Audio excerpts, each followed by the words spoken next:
Hi, you guys. I'm going to do a video. I got this fur thing on. It's kind of cold in here, but I'll take it off in a minute. But I want to go over this Ezekiel 38 and 39 prophecy throughout the years. Now, we probably all know it by heart, but throughout the years, I don't like the way some eschatology people want to talk about the verse that says, now I'm talking to the mature body of Christ, okay? So I can't be going through minute details here. So I'm talking to the ones that kind of know it by heart in a way, like a lot of us, we all do. Okay, I don't like how they go on that verse about unwalled cities and villages, as if they're saying that Israel is not that. So therefore the prophecy cannot happen because they are walled in. And that is, to me, so wrong. It is a wrong interpretation all kinds of ways, and I will prove it just by, without even looking anything up right now. You let me know where in the Bible any city was not walled in. I mean, all kingdoms were walled in. That's a given, to protect themselves. So it's kind of ridiculous of an argument for them to say, oh, well, Israel is walled in. All kingdoms are walled in, okay? Second common sense thing is it says cities and villages. I mean, is your neighborhood walled in? Is your state and city walled in with borders? No, never will be. Israel isn't either. So their cities and villages are never walled in.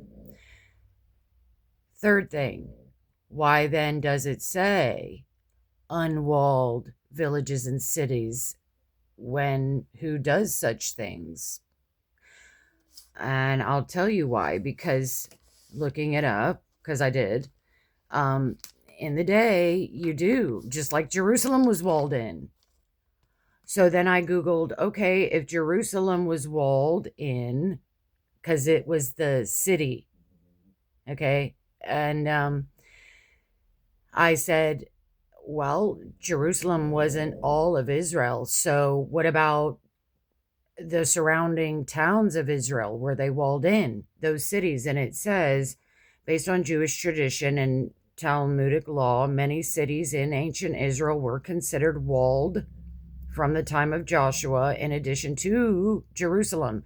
So yeah, that whole land of Canaan, the promised land, had cities within it that had walls for protection. And we know that Ezekiel 38 and 39 are talking about in the latter days where they don't have to wall cities and villages in anymore. There is not one country in this whole world that is not walled in. Keyword country. Ezekiel 38 and 39, and nowhere in the Bible does it say a country is not walled in. All countries are walled in. So these eschatologists say, well, Israel is walled in. They've got borders all around it. That is not what the Bible says. The Bible doesn't say country is walled in. It said cities and villages. So, yeah, in the ancient days, cities and villages did get walled in. Cities and villages within a kingdom were walled in. That's why it's in the Bible. So then here, ancient Israelite period, first temple. During this time, many cities in Judah and Israel were fortified, walled, to protect against regional powers. Now we know Ezekiel 38 and 39 is talking about in the end days when things aren't walled in. Which is nowadays. Nobody in the world walls their cities and villages up. They don't wall their cities and villages in because it's a country that has got borders. Okay? So clearly this is talking about the end days. So, yeah, then this is why you have to ask yourself, why would God say that? Walled in cities and villages, if that did it exist? So yeah, it obviously existed. We can see, we know that they built the wall, rebuilt the wall around Jerusalem several times.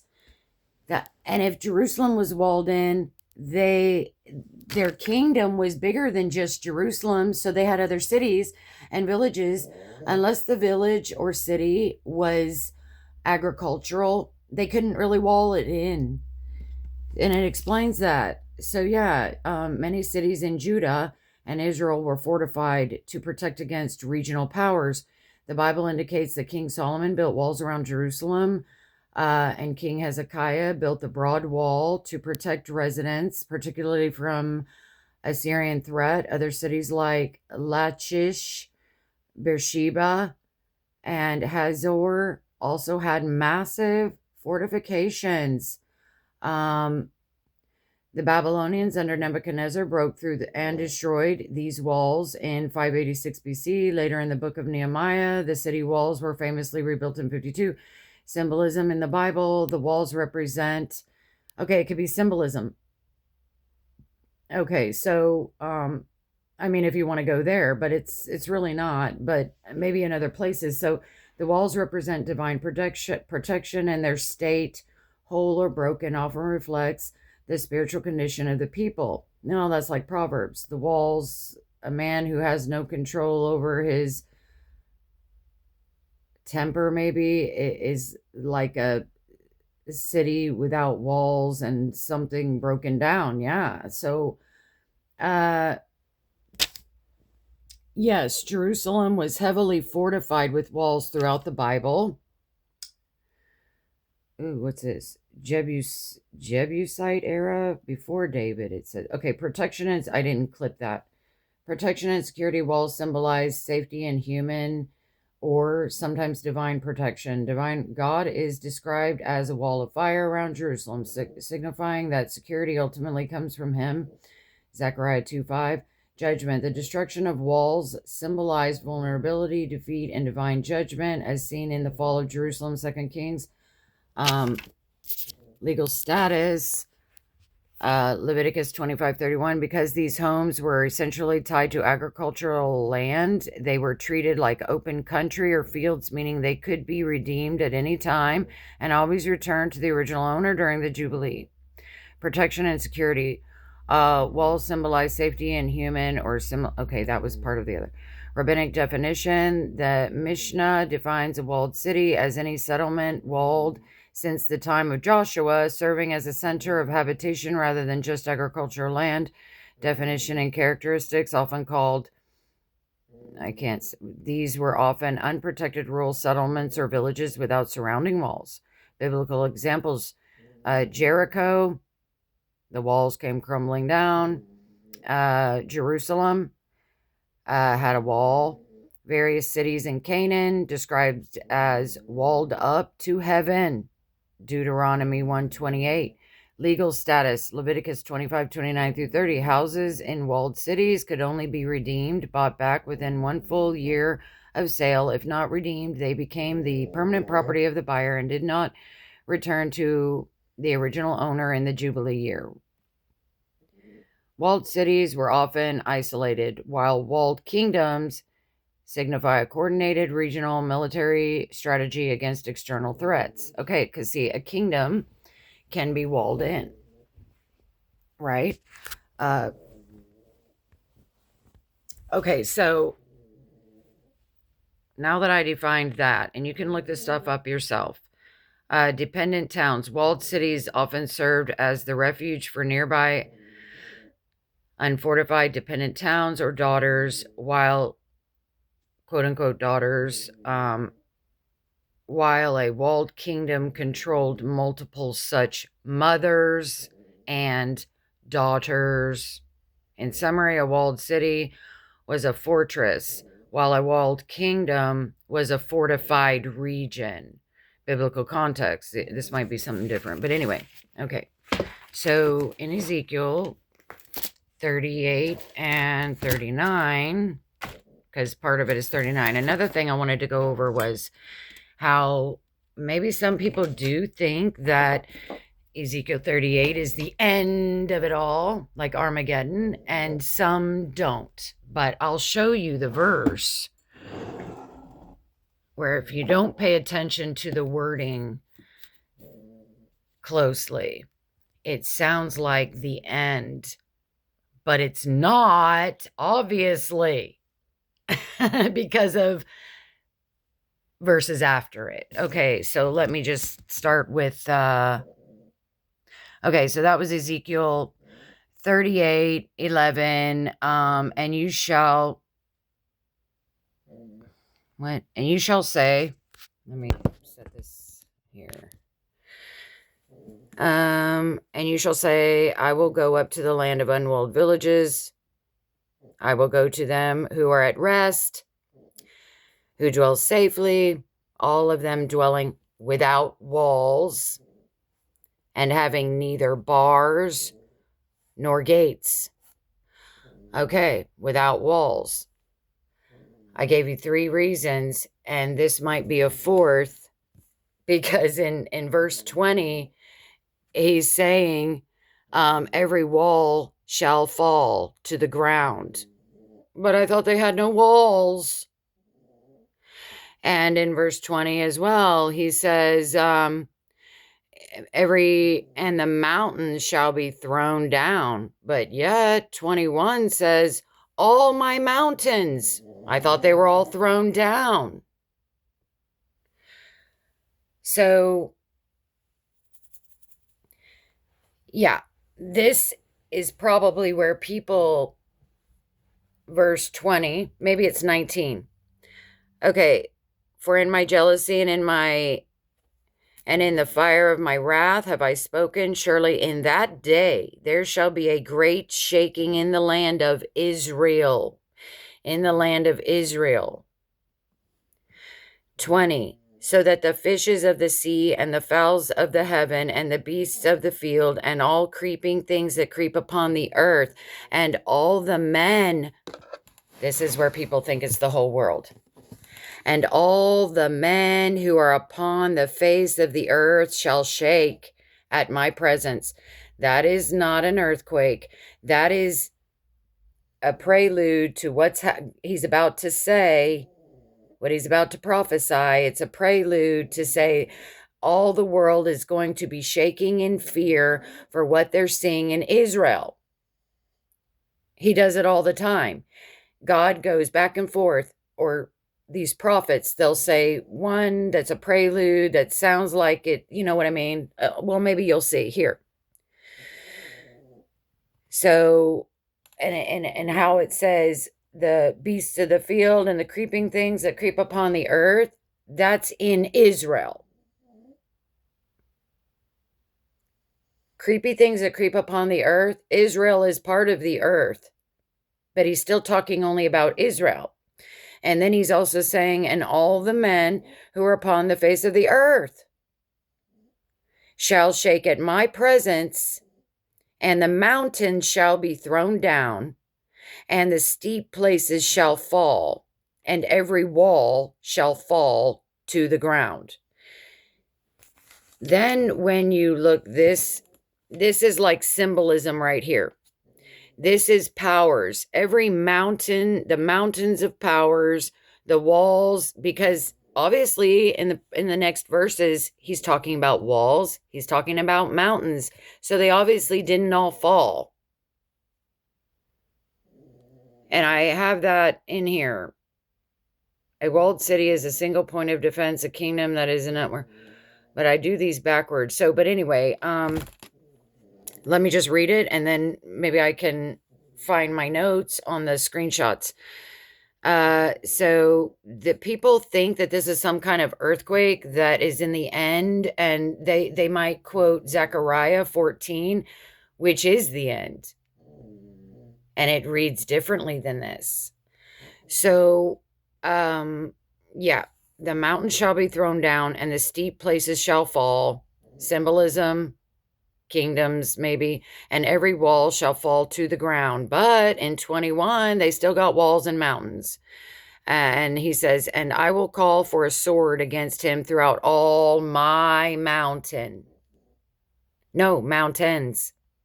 God's mountains, says the Lord God. Now we know he does have Mount Zion, but he has several mountains.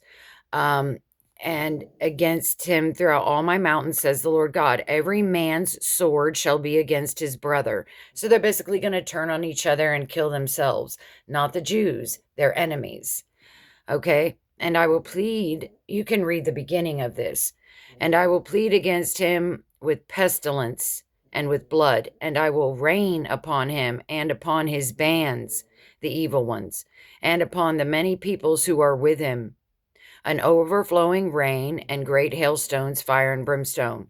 Thus will I magnify myself and sanctify myself, and I will be known in the eyes of many nations. But I thought all the mountains were thrown to the ground and every wall in the whole world fell. How can God show off to those nations when they're too busy digging out people from the rubble and they're crying and there's no internet anymore, and because everything's crashed and fallen to the ground? Huh?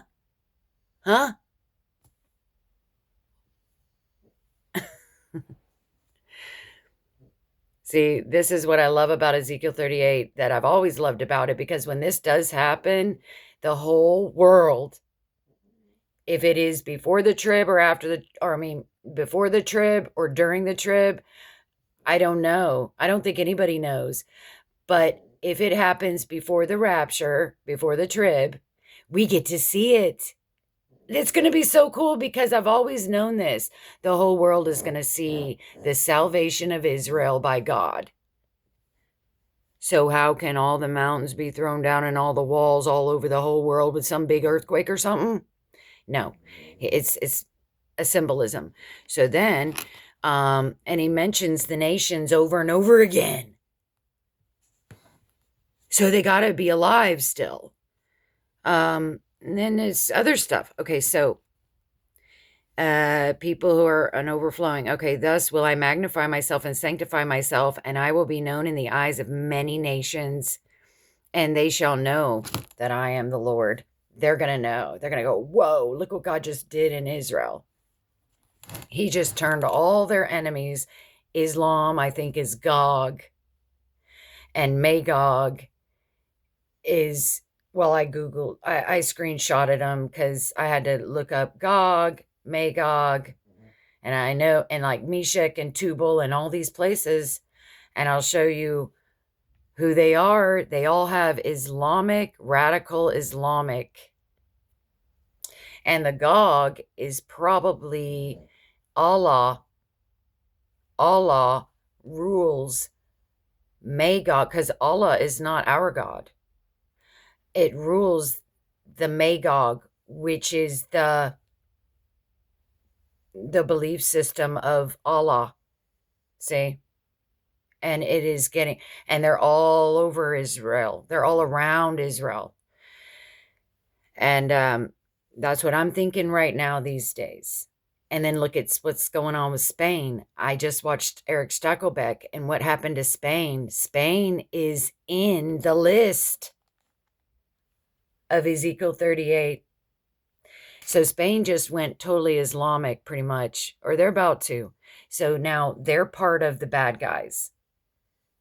I looked up all the bad guys. Meshach, Tubal, Togarmah. I think it's Togarmah. Put. They're all Islamically run.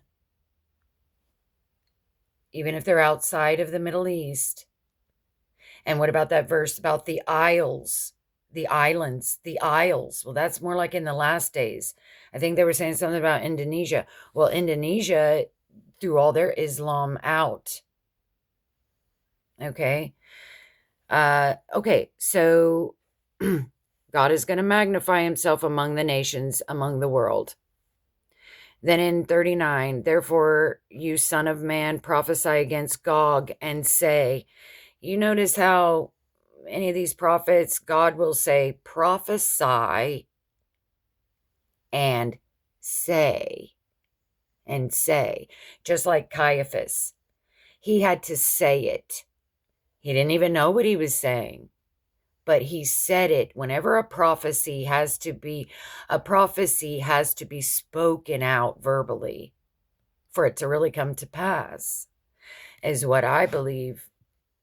Whether you understand or know that you're prophesying, sometimes God will make you say something that you don't even know why you're saying it or what it means really, but he does. And he's making you say it because he wants it to come to pass, because it has to be spoken in order for it to come to pass. It can't just be thought in your mind. That's why words have power. You have the power of life and death in your tongue. And the tongue is the hardest thing to tame, because you can be speaking curses all day long, and it's really bad. So he says, and say, thus says the Lord God, behold, I am against you, O Gog, the chief prince of Meshech and Tubal. Now you can look all these people up. And I will turn you back. And okay, this is kind of sad, because it's talking about Israel is going to be annihilated for like a certain large amount, I think. But let me just read to you some of my notes then, and you'll probably be able to understand where I'm talking about in the Bible, this Ezekiel thing. So I'll just read you my notes, and I might have pictured some of these twice. So okay, metaphorical significance represented security, but could also symbolize human reliance on strength rather than God. Proverbs 18:11. Walled kingdoms, kingdoms with fenced cities. Definition: a larger territory or nation, often in regions like Gilead. Okay, some of these I might have, and we're not even on that subject anymore, but I don't. Individual cities surrounded by high walls, gates, and bars served as vital protection for inhabitants against invaders and wild animals, often acting as administrative, trade, and cultural hubs. You've got Jericho, Joshua 6. You've got Jerusalem, 2 Samuel 5, 6 through 9, and fenced cities built by Uzziah, 2 Chronicles 26:10, which God even references this.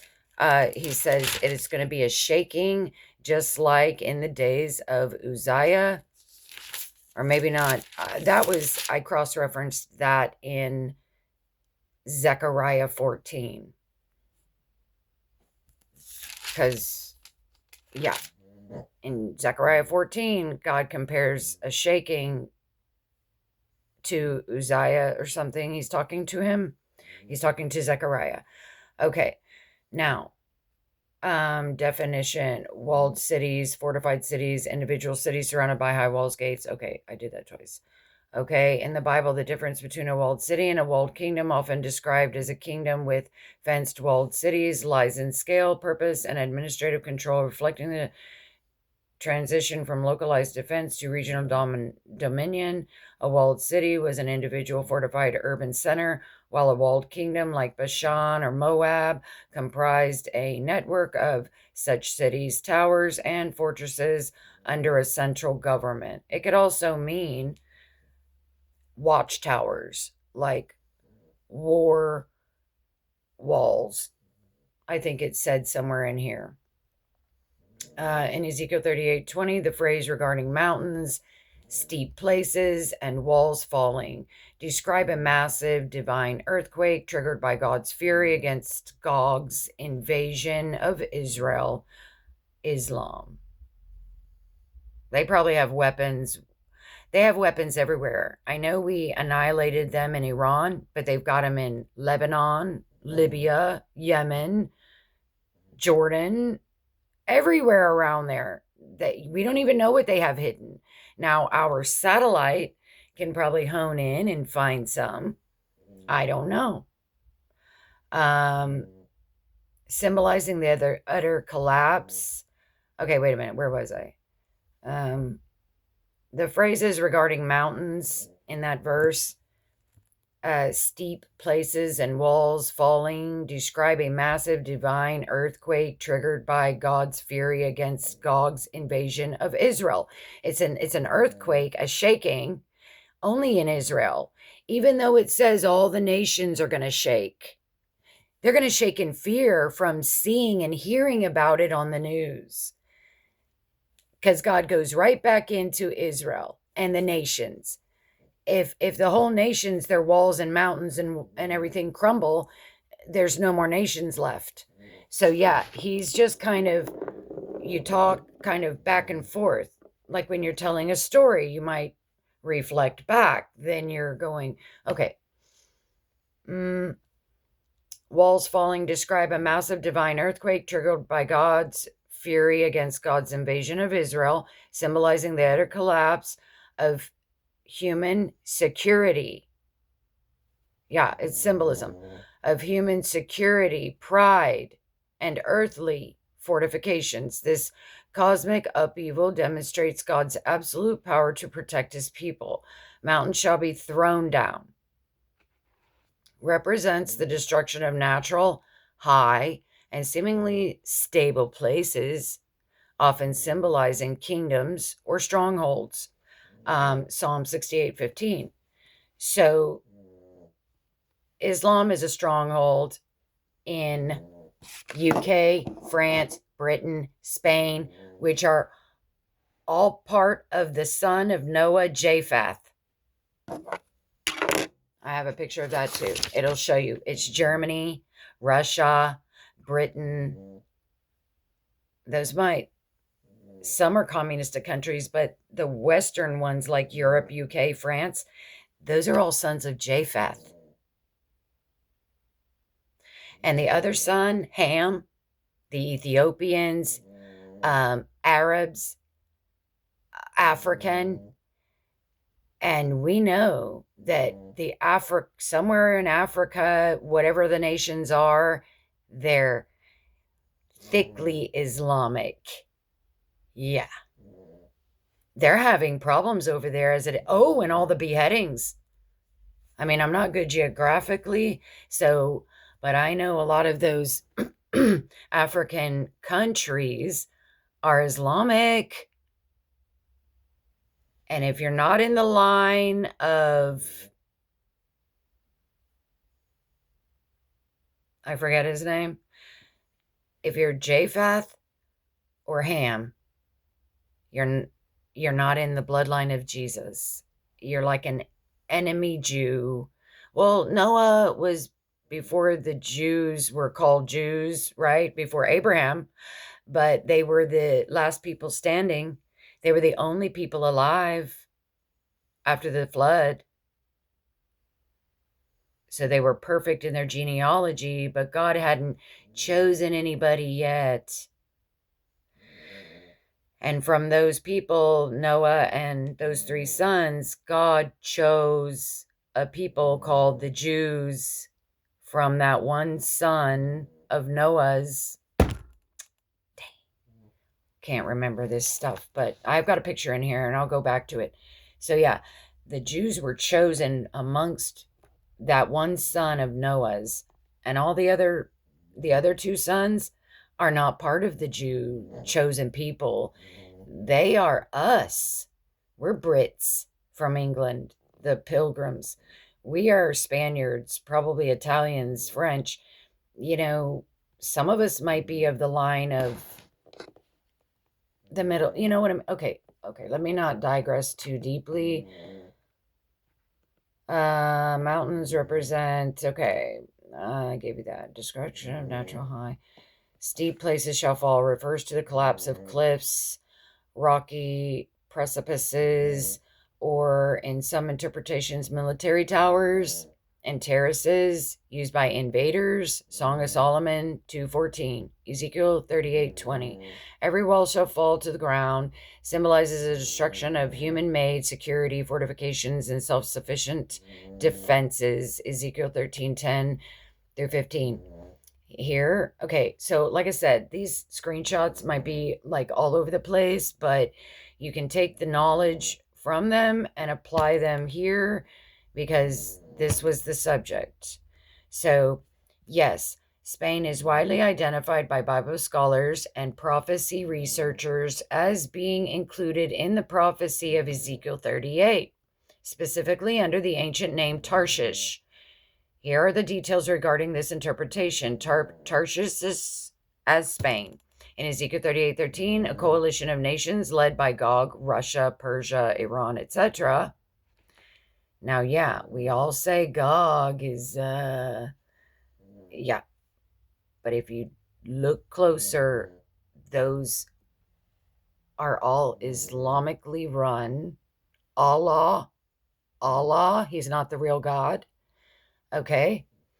It's just like one of these verses, is it Ezekiel 38, where it says, no, it was what I quoted last night in a post.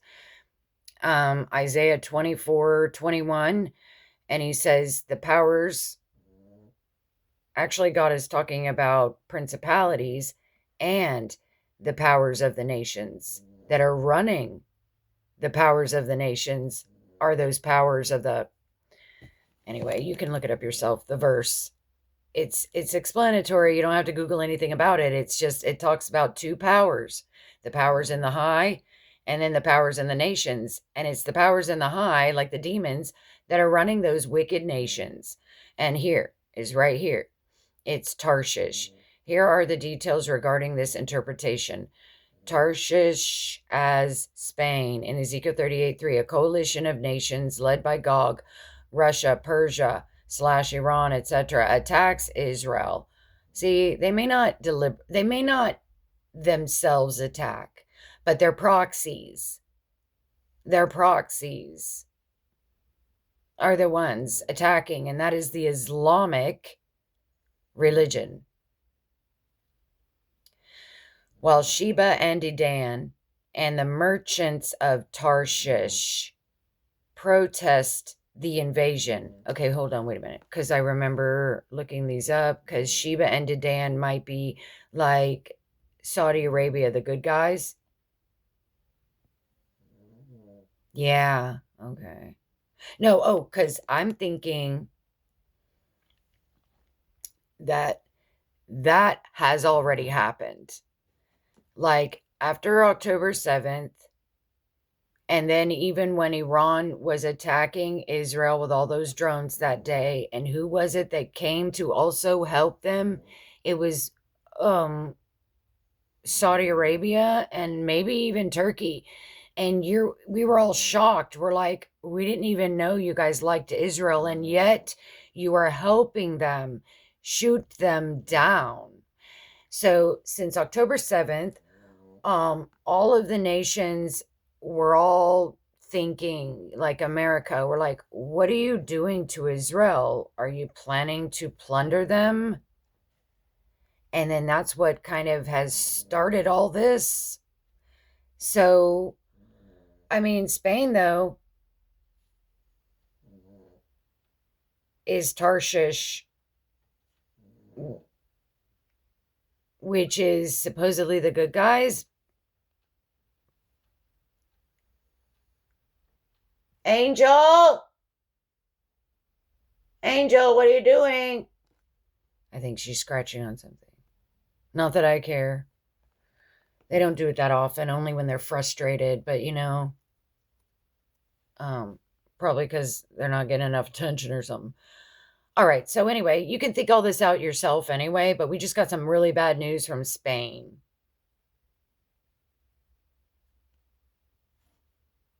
You can go watch Eric Stackelbeck TBN. I don't know if it'll be on his channel YouTube, because like I keep saying, I don't see the full, you have to really go to TBN to watch the full episode. So, and it's rerun. They rerun it several times. I don't know what times, but okay. So look on your little menu thing. Here are the details regarding the interpretation. Okay. A coalition of nations led by Gog. Okay. Tarshish, Sheba, and Dedan protest the invasion. Many scholars identify Tarshish with Tagar. No, not Tagarma. With Tartessos, an ancient. And then I did. Oh, maybe I put it over here. An ancient destruction of natural. I know. I just cut it off. Okay. But anyway, still, that part where it says, "Why have you come to attack?" You know, that famous verse we hear. Oh, why are you taking booty? I think it's even in Revelation, right? I think that's happened. We're all sitting up in here going, what y'all doing to Israel? And so we're helping fight off Gog, Islam, and its territories. I got the definition in here, but here's this picture. I'll show you Phoenicians, Canaanites, descendants of Canaan. Okay. Those are part of Ham's descendants are Phoenicians. So I don't remember what those are. Are those okay. Part of Ham, the descendants of Ham are Libyans, like Libya. Part of Ham are Ethiopians, descendants of Cush. Cush, that's an Ethiopian. Africa and Arabia. Now, the ancestors of Japheth, the other bad son, are the Gauls. I don't know who that is. Gauls. I also put this on one of my posts. I pictured this, but I don't know how detailed I was doing. Okay. Britons. I don't know if this is literally talking about Britain. Britons. Isn't Britain spelled differently? So I don't know if this is Britain. Maybe it's England. Okay. These are kind of like ancient names for the son Japheth, Noah's son, that they repopulated the earth. Okay. But Jesus's line and his 12 tribes came out of that one son that is where the Jewish nation came from. The other two sons, I mean, you can accept Jesus, yes. That's like Asia Minor. I think Ethiopia is what the Bible calls Asia Minor, and Paul went there. Jesus anybody can have Jesus. I'm just saying, we're Gentiles. We're not Jews, okay? We're Gentiles. Of course, any Gentile and Jew can have Jesus. But if you don't want Jesus and you want to stay pagan, you're really bad off. So, okay, Japheth are Russians, Germans, the Medes, like the Medes and the Persians. The Persians are part of the bloodline of Jesus, though. Darn, what is his name? That son of...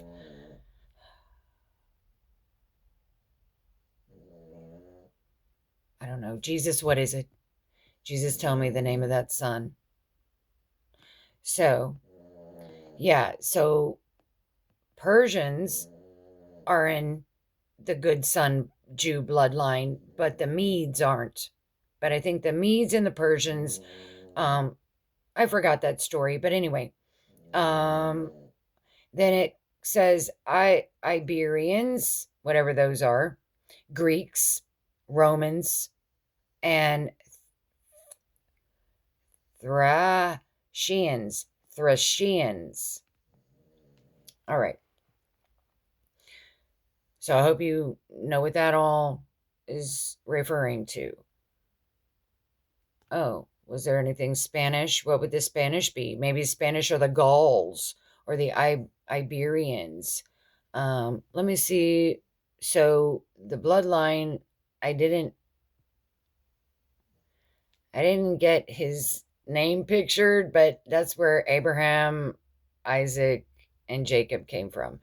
And they are Persians, Assyrians, Chaldeans, Armenians, and Syrians. Syrians and Assyrians are different.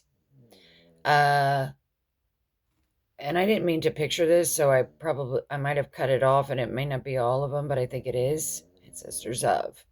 Okay, so we know Persians are ancestors of the good son. We'll just call him the good son. Out of the three, there's like one good one because he went on to produce the bloodline of Abraham, Isaac, and Jacob. The Jews came from that son's line. And from that son's line are the Semites. And they're Syrians, Assyrians, Armenians, Chaldeans, and Persians. But we pilgrims coming to America, we were probably from England, from whatever, how it was, where it was from. Maybe it's Gauls. So anyway, okay. Let me get off that. Okay, now, I don't know where the Spaniards came from out of these two sons, but I didn't see them in the list. Okay, the role of Tarshish, which is Spain, and maybe others. In the context of the prophecy, the merchants of Tarshish are seen as a maritime power that opposes or questions the invading alliance rather than participating in the attack. But see, they got the Islam if it's Gog. I'm thinking it's Gog. Islam, Allah, I think, is Gog. And if Tarshish is Spanish, well, maybe Spain is too far away to send help to but by proxy, they're just basically accepting the Islams. They're not Islamophobic, in other words. We are. Yeah. I'm highly Islamophobic. I'm proud of it. So merchants of Tarshish are seen as a maritime power that opposes or questions the invading alliance rather than participating in the attack. Young lions, the verse also mentions all the young lions thereof, or villages, which is often interpreted as colonies or nations descending from the original trading power. Some interpretations suggest this includes nations settled by Spanish explorers, such as the Americas. Yeah, and that's what we're doing. We're the only ones really going over there saying, get the hell off. Okay, we're saying, what are you doing, Islam? Let my people go. Yes, Spain is widely identified by Bible scholars and prophecy researchers as being included in the prophecy of Ezekiel 38, specifically under the ancient name Tarshish. Here are the details regarding this interpretation. Tarshish is Spain in Ezekiel 38. Okay, I read that, I think. Geographical location, historically considered the land of Japheth's descendants. Oh. So he probably is of Japheth, Spain. Historically considered the land of Japheth's descendants, Noah's grandson, settled to the far north of... Oh, I'm mixing... I'm going backwards here. In Ezekiel 38 prophecy, Meshach and Tubal are ancient Japhethite tribes located in the far north. Uh-oh, I went in there to stop. Let me make sure I turned off the oven and this food isn't still cooking. I should have opened the door. Yeah, I turned it off good. Okay, but I needed to open the door so it won't keep cooking. All right. Ancient Japhet tribes located in the far north of Israel, often identified as Anatolia from Turkey, or the Caucasus,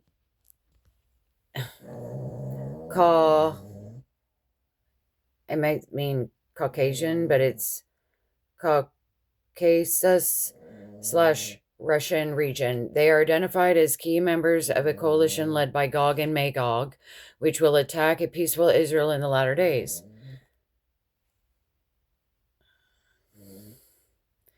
See, I don't characterize. Let me see if I can find where this begins.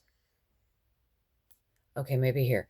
In Ezekiel, I'll just read you going backwards. Maybe it'll go forwards. In Ezekiel 38, Gog is identified as the supreme leader of the land of Magog and the chief prince of Meshech and Tubal, representing a future sinister ruler from the far north who leads a coalition of nations to attack a restored Israel. He is often viewed symbolically as a type of Antichrist figure or a personification of evil forces hostile to God's people. Who is more Antichrist than Islam? And who's to say that Russia didn't start all this in Iran? And Iran was saying, sure, I hate their guts. I mean, Russia is kind of Islam, aren't they? Okay, something identifies them as territories ruled by, hold on, key aspects of Gog in Ezekiel 38 identifies them as territories ruled by Gog of the land of Magog, who acts as the chief prince or commander-in-chief of an invading coalition. Characteristics: they were known in the ancient world as traders, not those kind of traders, like traders of goods. They particularly traded slaves and bronze. This is a bad, they're not of God, okay? They're demonic. Characteristics: they were known in the ancient world as traders, particularly in slaves and bronze. Ezekiel 27:13. Context: their mention in Ezekiel 38 through 39 indicates a future violent invasion of Israel by a vast multinational force. Some scholars also connect these tribes with modern-day Islamic nations in that region. Yeah, I do too.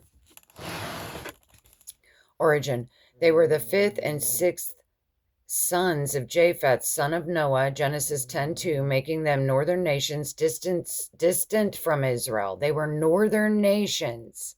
Japheth. I read you all them. Britain, Greece, Germany, Rome, whatever. Yeah. That's Japheth from the north. Location: historically, Manasseh is linked to the Mushki and Tubal, to the Tabal peoples in the Anatolia, Turkey. Some interpretations, such as the Schofield Study Bible, associate them with the Russian cities of Moscow, Meshech, and Tubalsk, which is Tubal. Role in prophecy identifies them as territories in the Ezekiel 38 prophecy.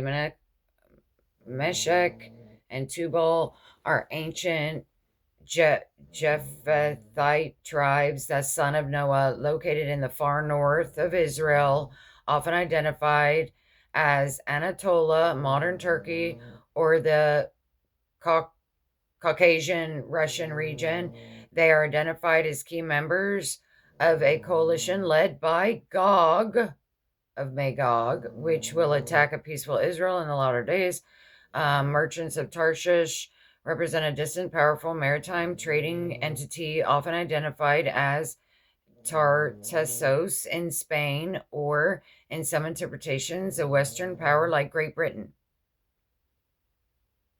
if Great Britain is being dumb right now, yeah, they're just going to kind of look on and say, what are you Islamophobes doing to Israel right now? We're the only ones coming to their aid. Um,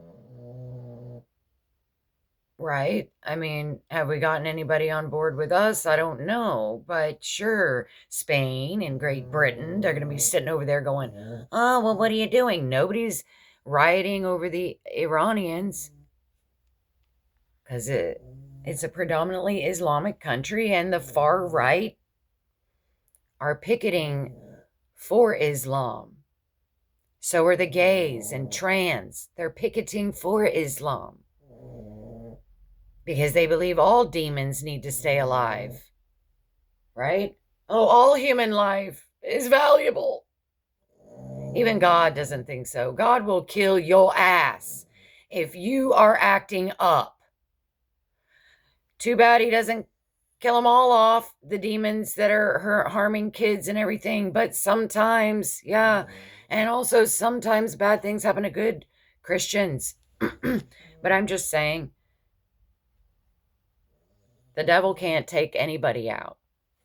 But if he does, God gave him the permission, or you did. And now you gave Satan a legal right, but still he can't do it without first asking God. And God might say, yeah, go ahead, kill him. He's worthless. He's not going to change, because God can know. God's the one that sears hearts. So I don't even know why after the heart is seared that they get to keep on going, but they do. Okay, so represent a distant merchants of, hi, little kitty. Are you in there getting frustrated? Come up here.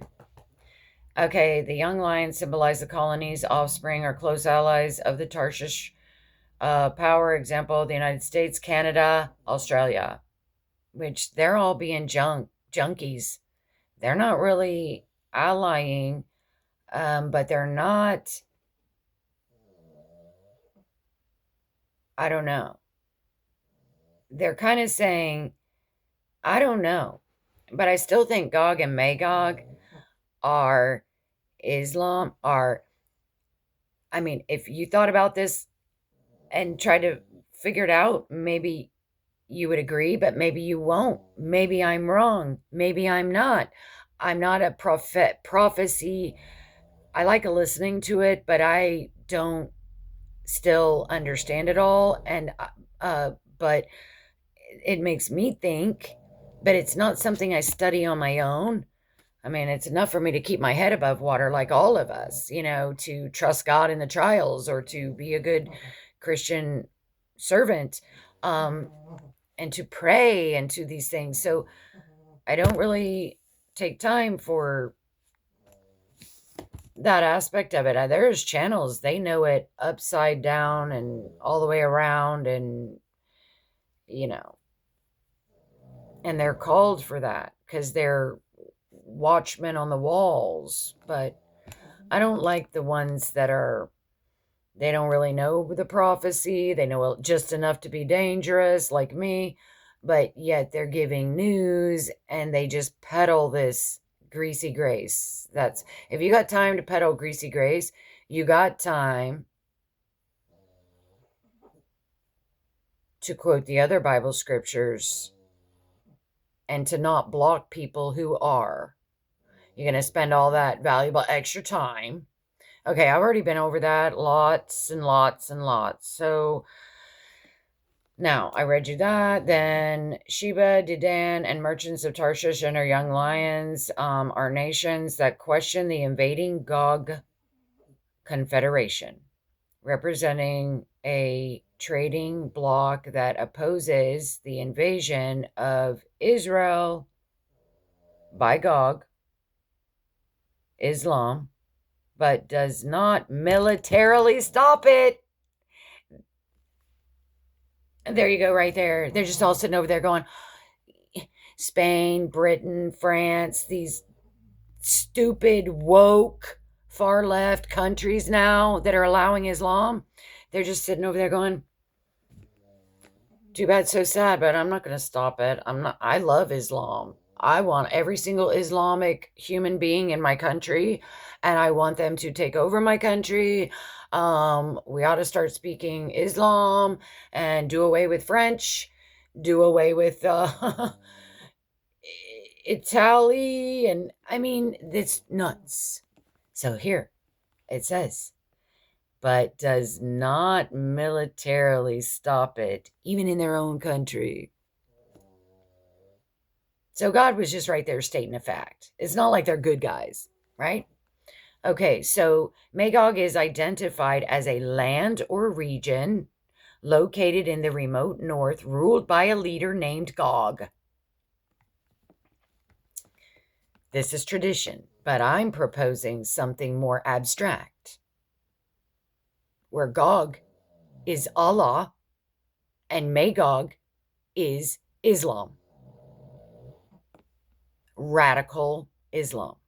Okay? Just like you got Catholic, the Vatican, which is demonic, and then you got your normal Catholic people who are ignorant to all that, and they're truly love Jesus, love God, good servants, and all that. But it's the head, the Vatican people that are, I mean, any Christ follower that's going to kiss the Pope's foot if they had an opportunity, there's something wrong with you. Okay, now, Magog is identified as a land region located around North, which acts as the source of a massive coalition invading Israel in the end times. Magog is likely a territory north of Israel, encompassing parts of modern-day Russia, Ukraine, or Turkey, known for skilled warriors. Key details regarding Magog and Ezekiel 38 include historically considered the land of Japheth's descendants. Historically considered the land of Japheth's descendants, Noah's grandson, settled to the far north of Israel. Symbolism often represents hostile, anti-God forces or northern barbarians that attack a peaceful, unsuspecting Israel. Relationship to Gog. Gog is described as the prince of Rosh, Meshach, and Tubal, and ruler of the land of Magog. Prophetic role: the forces of Magog, along with allies like Persia, Cush, and Put, are the forces of Magog, along with allies like, see, Persia has been possessed by radical Islam. When it says Persia here, it's not talking about the original Persian people. Okay, so yes, Spain is widely identified by Bible scholars and prophecy researchers as being included in. Okay, so Spain basically has become like Britain and France and England, where they're just going to let all the radical Islam in.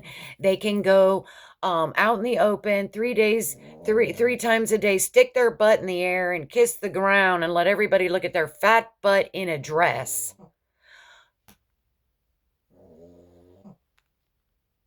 And listen to that shit. That's what Spain is doing right now. Yeah, that's what New York does. Like, you walk around Times Square and you're going to see all these butts shot up in the air. Somebody needs to throw a bunch of firecrackers in the mix, y'all.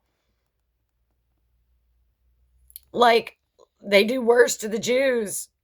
I'd like to see them try to stop me if I were there to do it. I'm like, oh no, no, no, no. Terrorists, you can't arrest me. You let them do it to the Jews. I didn't do anything. I just threw a firecracker in their ass. So what about all them with their ass in the air, what they did to the Jews last week? Why aren't they in jail? Huh? You racist? That's what you are. You're racist against us Jews and Jew lovers. And then them guys, you let have all the rights. Yeah, I'm pissed.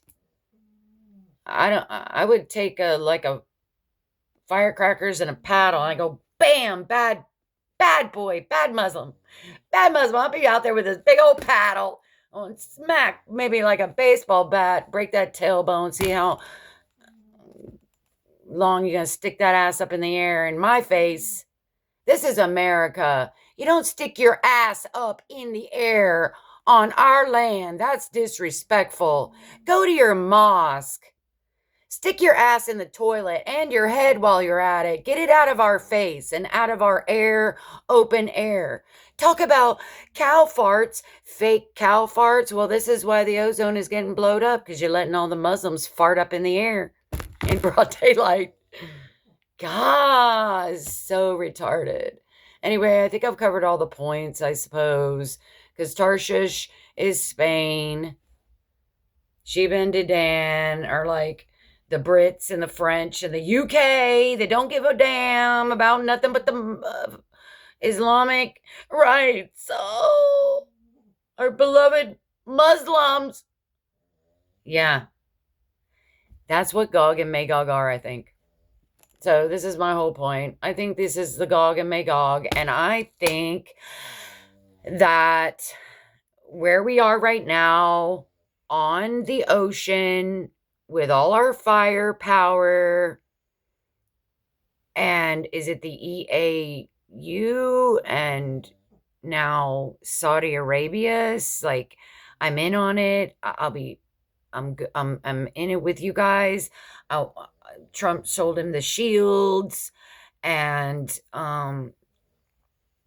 yeah, so I'm going to protect myself. That means all the radical Islams that are in his country, if they try to shoot one out, I think that defense system will prevent it, as well as them coming in, because Saudi Arabia's got a lot of them terrorists in their country. They don't like it, but I know they don't like it, but I think that they are in Saudi Arabia.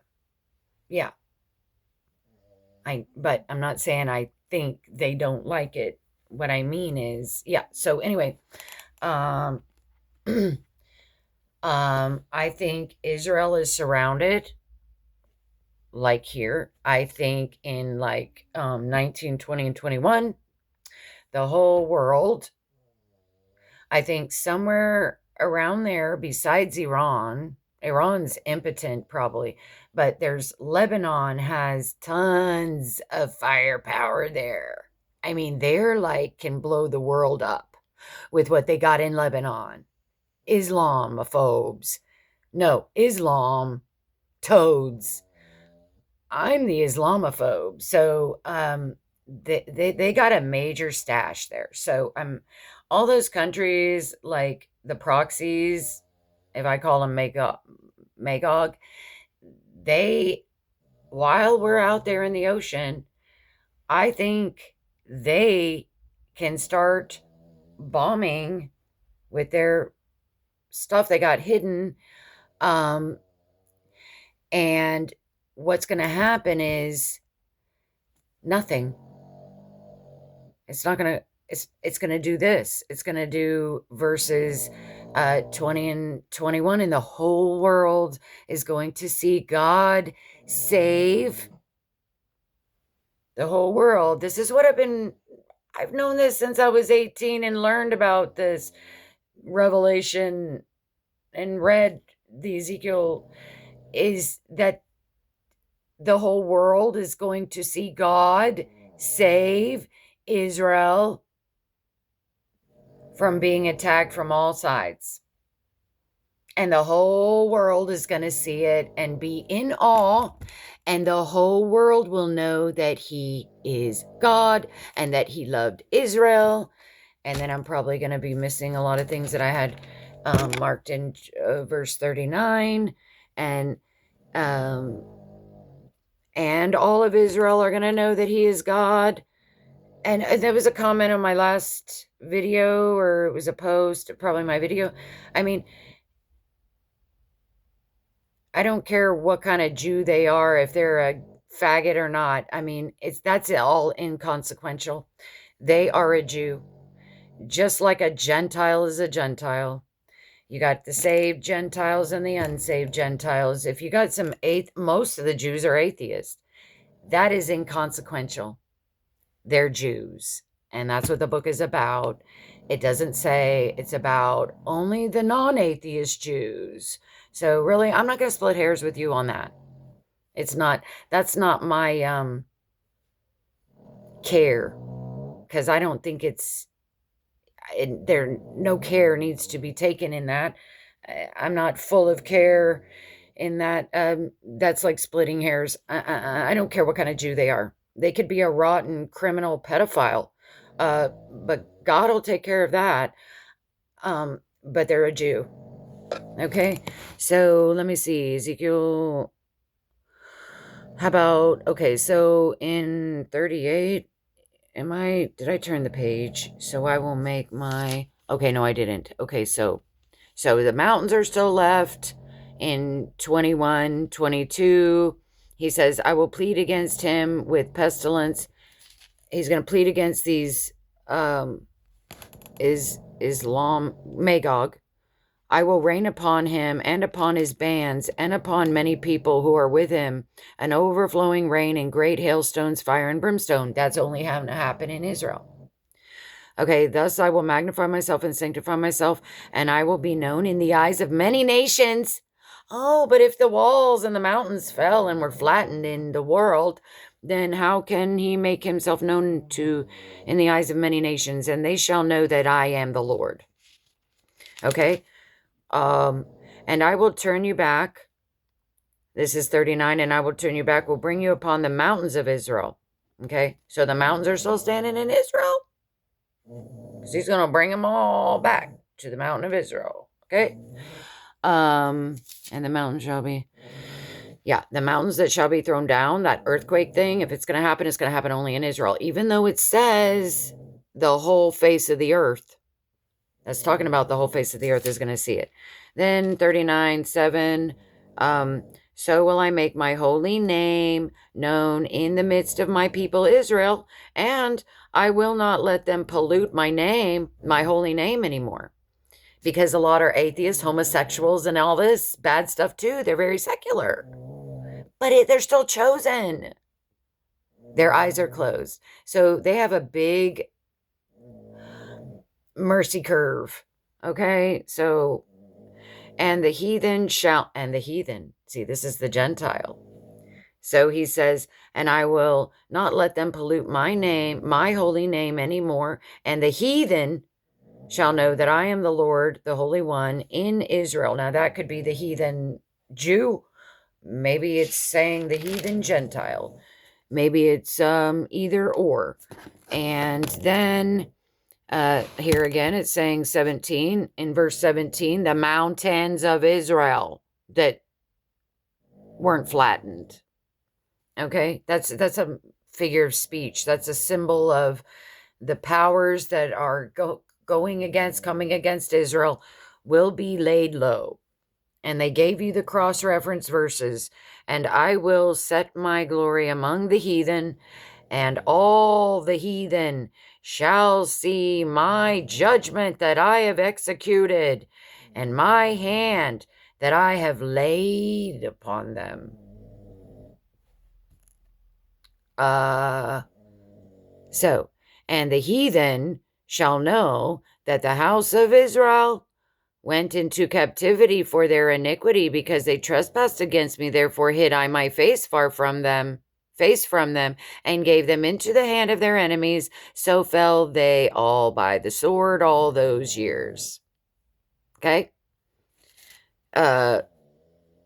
According to their uncleanness and according to their transgressions have I done unto them, and hid my face from them.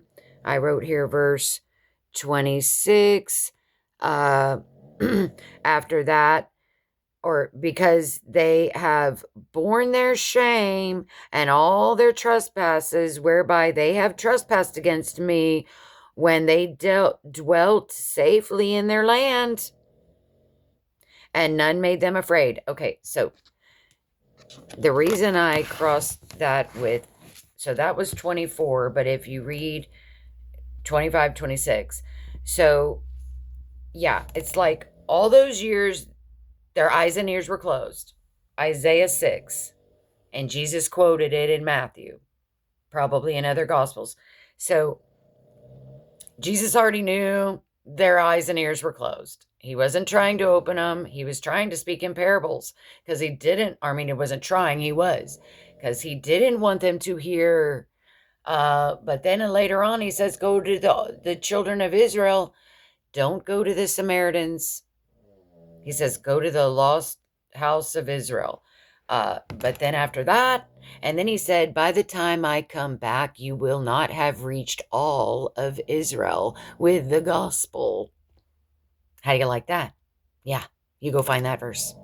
So that just means that the gospel is going to be getting preached to Israel until the end of the world, the end of the tribulation, and as well to the Gentiles, because in the tribulation, they're going to be needing it. You're going to have to be either hot or cold.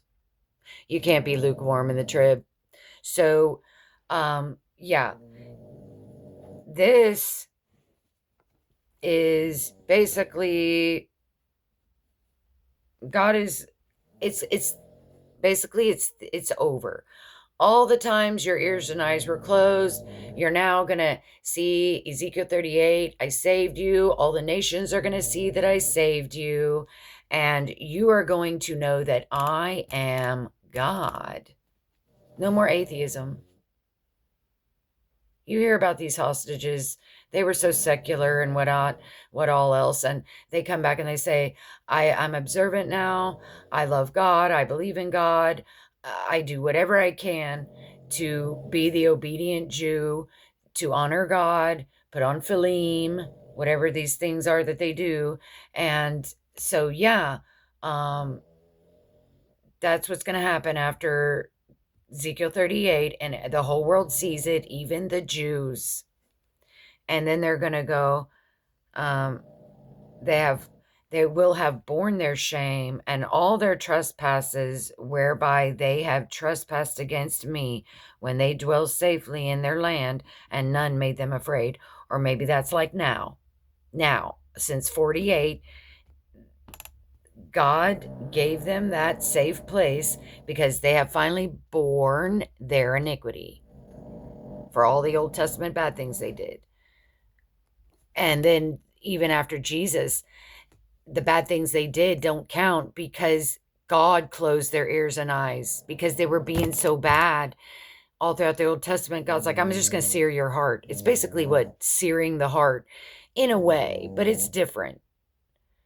And yeah, so when they rejected Jesus, Jesus wanted them to. Because if he didn't, then none of us Gentiles could get saved. See, he says it, he proves it in Romans. He said, if I don't close their eyes and ears, I'm going to close them until the fullness of the Gentiles. And don't you dare boast, you stupid branch, because I could cut your ass off. Do not boast against the Jews. They are the root ball.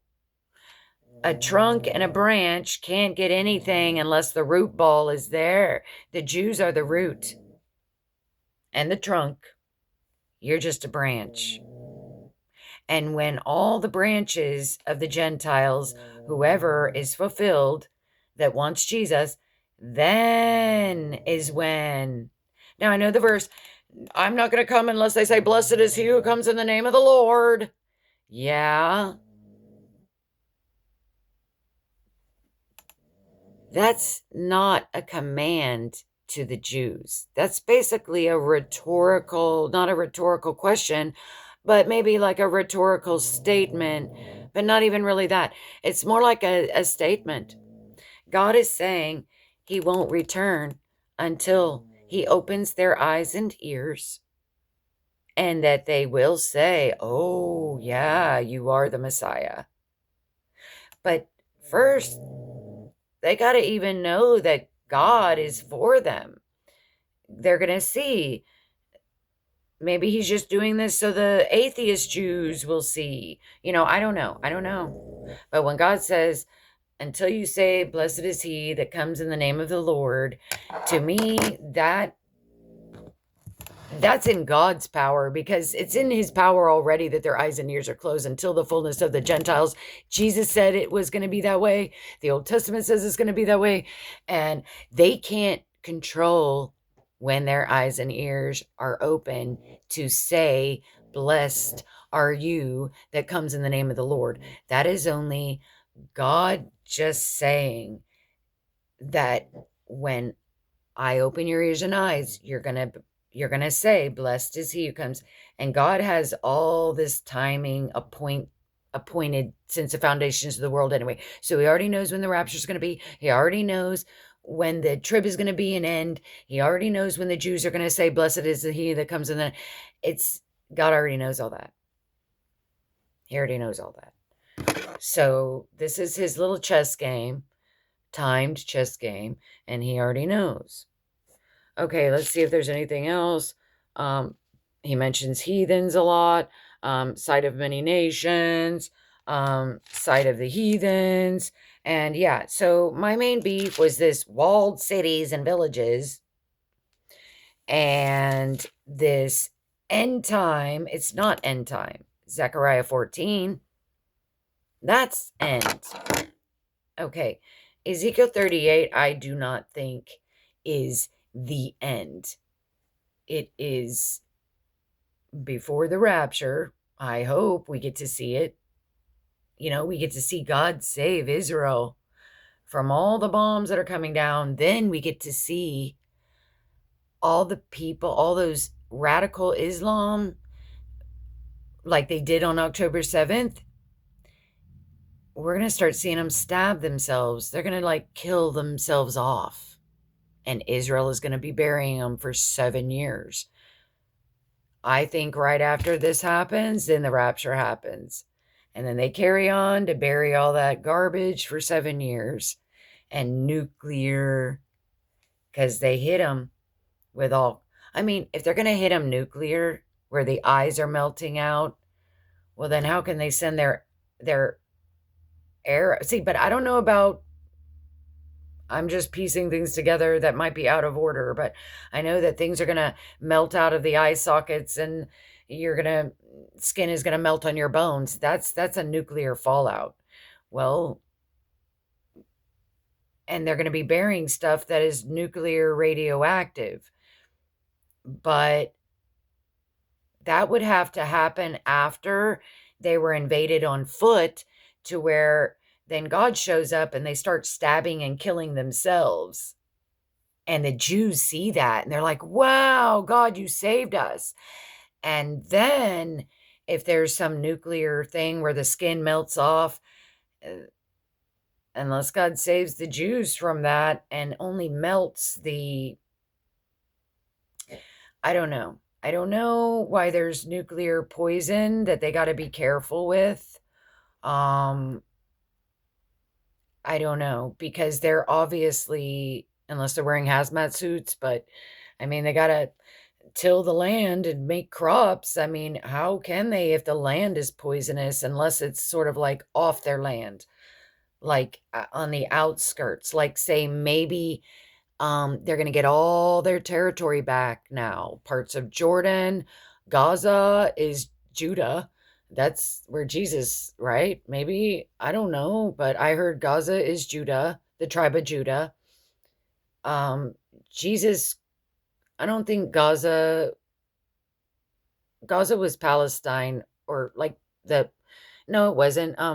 When Jesus was alive, uh, the Israel wasn't even fully, the Romans owned them. So I don't even think they had all their territories back in Jesus' day, but one of these days they're going to get all their territory back, which is, I think part of Turkey. Oh, and like really bad things happened to them, like in Iraq in the 50s, 1950. They got rid of 135,000 Jews, Iraqi Jews, kicked them out, were not allowed to take their assets, just the clothes on their back. They were turning anti-Semitic in Iraq. And I think there were some political things I was going to bring up. Maybe I'll just get back on here, but And like this Trump, people try to say, don't say help is on the way. And then that's why they keep fighting. Listen, you guys, you're not remembering. They were already rioting over there in Iran for like a week. That's when Trump felt kind of bad. He's like, I'm going to get involved. And that's when he started saying stuff like help is on the way. He didn't say that immediately, but they were already rioting. Don't get that mixed up, because now you're making it sound like, oh, well, he said help is on the way, so they started rioting, and now it's all ruined. That's not how it happened. They were already rioting, and Trump felt sorry for him. So then he, of course, anybody with power can want to say, I'm going to help you. I'm going to help you. Just, he hadn't said that yet, but he was kind of publicly mulling it over how we might not. And then when he finally decided that we will, that's when he said help is on the way. But you were already right. They were already rioting. So please stop trying to forget that. And then you make it sound like it's, oh, you should have never said that, because that's why they're rioting. And that's not true. That's not true. That's not why they're rioting. Give me liberty or give me death is their mentality. If Trump never showed up, they probably still would have been going on strong until they all died, because there wasn't going to be any liberty for them. And yeah, Gog. I think it's Islam, Prince of Ra. Oh, never mind. I don't know what I want.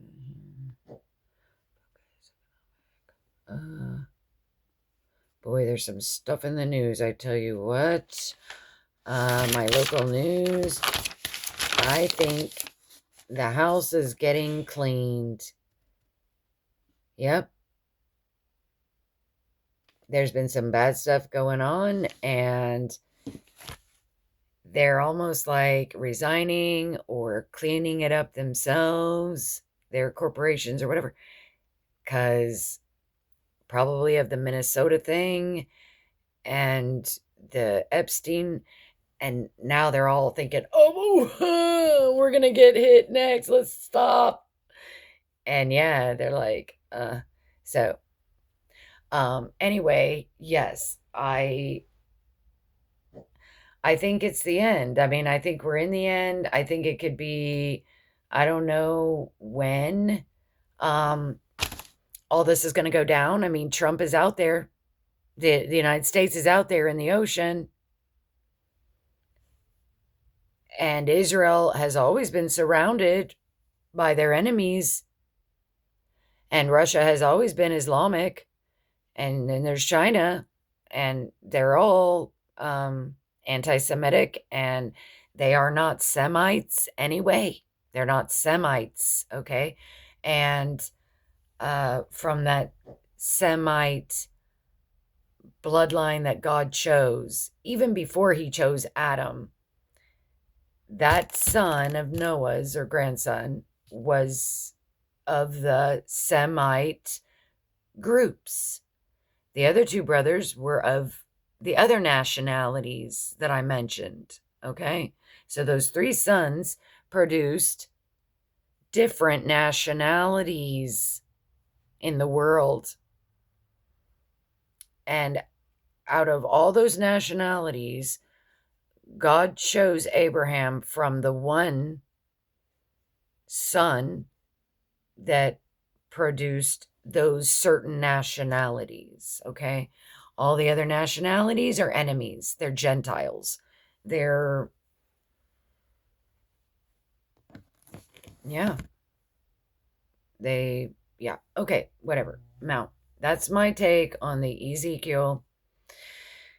And okay, so do with it what you will. If I'm wrong, I might find out through some teachings if I run across them. God usually shows me teachings, leads me to some teachings after I've done a video on something that I'm not real clear on. And if I'm wrong, if I have time to say it, if it's something that's serious that I need to recant because it's heresy, then I do. If it's not something that's heresy, uh, or what do they call false prophecy, then I generally don't take time to make any disclaimers or corrections unless I happen to, because I'm already making a video and I happen to get on that topic again, and I might say, oh yeah, I remember when I said this, I was wrong because it's actually this. I mean, if it's not that important, I'm not gonna, yeah. So, okay, well, I guess that's all. Thanks, you guys. God bless you. And keep praying for all these things, and also keep watching, keep occupying. This world isn't your home, and if you're only watching for Jesus, you're out of line too. You gotta start praying for who God told you to pray for and occupy, not just only watch. Okay, bye.